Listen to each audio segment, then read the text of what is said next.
야, 내가 무서운 이야기 해줄까? 내가 초등학생이었을 때 학교 바로 근처에 할아버지 할머니 두 부부가 사는 집이 있었다. 그곳은 초등학생들이 자주 모여서 학교가 끝난 후 모두의 휴식처가 되었다. 원래 아이가 없는 부부였다고 하는데 개를 키웠다고 들었다.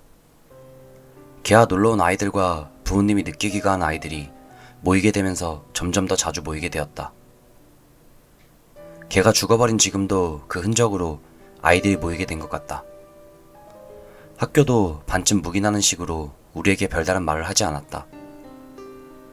우리 부모님도 맞벌이 하셨기 때문에 외동이었던 나는 이 노부부의 집에 자주 드나들었다. 두 분 모두 정말 잘해줬고 정말 아늑했던 기억이 난다. 매일 번갈아 가며 10명이 넘는 초등학생들이 드나들었는데 꼭 과자나 주스를 내어주셨다. 저녁이 되면 그때 있는 아이들 모두에게 저녁밥까지 대접해주고 노부부와 함께 먹었다. 매일 저녁밥을 먹는 아이들도 있을 정도로 노부부는 아이들을 무척이나 귀여워했다. 내가 초등학교 고학년이 되기 전 조금 장난꾸러기 같은 두 남자아이가 집에 드나들기 시작했다. 처음엔 얌전하게 굴던 두 아이였지만 그 후로 가끔 장난을 치는 모습을 보게 되었다. 어떤 때는 물건 훔치기도 하고 어떤 때는 일부러 방을 더럽히기도 하고 장난을 치며 즐거워했던 기억이 난다. 나 말고는 장난을 눈치채는 사람이 없었기 때문일까? 점차 장난은 심해졌다. 어느 순간부터 할아버지의 음료나 음식에 이상한 것을 넣어서 눈치채지 못한 할아버지를 웃으며 즐기기도 하고 눈치채고 놀란 할아버지를 보고 기뻐하기도 했다. 또 어떤 때는 소금이나 설탕을 잔뜩 넣어보거나 또 어떤 때는 머리카락 두세 가닥이나 젤리 같은 과자를 넣어보기도 했다. 그날도 두 사람은 그런 식의 장난을 꾸미는 것 같았다. 오늘은 가장 이상한 걸 넣는 놈이 이기는 거야. 그 한마디에 두 사람은 각자 이상한 것을 찾으러 흩어졌다가 웃으며 돌아왔다. 식사를 할아버지가 가져다 주면 두 명이 재빨리 할아버지 식사에 이물질을 섞어 넣었다. 웃음을 참는 두 사람에게도 식사가 배달되고 모두 함께 식사할 시간이 되었다. 잘 먹겠습니다. 늘 그렇듯 모두 함께 식사를 시작했다. 그날은 야채가 듬뿍 들어간 수프와 튀김이었던 것으로 기억한다. 할아버지가 숲을 다 드실 때였다. 두 사람은 아무 반응도 하지 않는 할아버지를 보며 웃는 얼굴로 서로를 바라보고 있었다. 엄청난 기세로 할아버지 입에서 토사물이 뿜어져 나왔다. 앞에 앉아있던 여자의 얼굴에 구토물이 묻어 여자애는 당황해서 펑펑 울었다. 그러자 다시 한번 할아버지는 대량으로 바닥에 토해내고 입에서 거품을 내뿜으며 무릎을 꿇고 주저앉아 버렸다. 두 사람은 얼굴이 새파랗게 질려서 입을 벌리고 있었다. 나도 무서워서 다리가 떨리고 그 자리에서 움직이지도 못하고 울음을 터뜨렸다. 할머니도 놀라서 할아버지의 곁으로 다가가 할아버지의 몸을 문지르고 있었다. 할머니, 구급차. 아이 중 누군가가 말했다. 할머니는 서둘러 구급차를 불렀다. 구급차를 기다린 동안에도 할머니는 필사적으로 할아버지를 불렀지만 으르렁거리며 경련을 일으키고 있을 뿐이지 전혀 반응하지 않았다.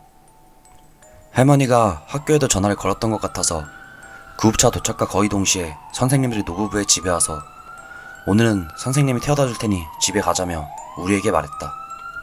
3명의 선생님이 우리를 집이 가까운 사람들끼리 그룹으로 나눠서 각각 보내주셨다. 각각의 부모님께 사정을 설명하고 돌아다녔다. 나는 할아버지의 그 모습이 눈에 박혀서 꽤 충격을 받아 한동안 제대로 말을 할 수 없었다. 결국 그날 그 모습 그대로 할아버지는 돌아오지 않는 사람이 되어버렸다. 학교에서도 이 사건이 꽤 화제가 되어 몇몇 학생들과 선생님들이 나에게 사정을 물어보러 왔지만 이야기하려고 하면 눈물이 쏟아져 나와 제대로 말할 수 없었다. 그 후 할아버지의 수프에 쥐약이 들어있었다는 것이 밝혀졌지만 눈이 좋지 않은 할아버지가 약으로 착각하고 쥐약을 직접 넣었다는 것으로 정리되었다. 학교에서는 전교생 집회가 열렸고 노부부의 집에 가면 안 된다는 것과 할아버지의 명복을 빌자 같은 식의 이야기가 나왔다.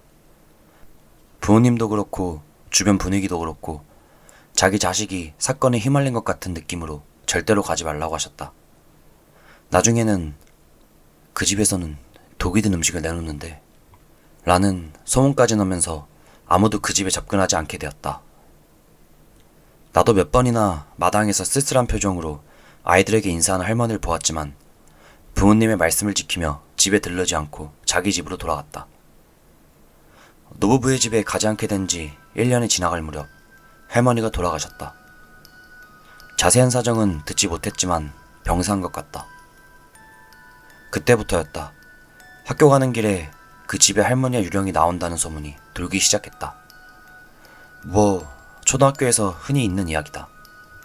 그런 일이 있었으니까 소문이 나는 것도 당연하다. 부활동이시고 집에 일찍 돌아가는 날, 오랜만에 노부부의 집 앞에 멈춰서서 진지하게 집을 바라보았다. 여러 가지 즐거운 추억이 담긴 집이었다. 아무도 없어진 집을 바라보며 많이 쓸쓸해졌구나 라고 감상에 젖어 있을 때 마당에 큰 검은 덩어리가 나타났다.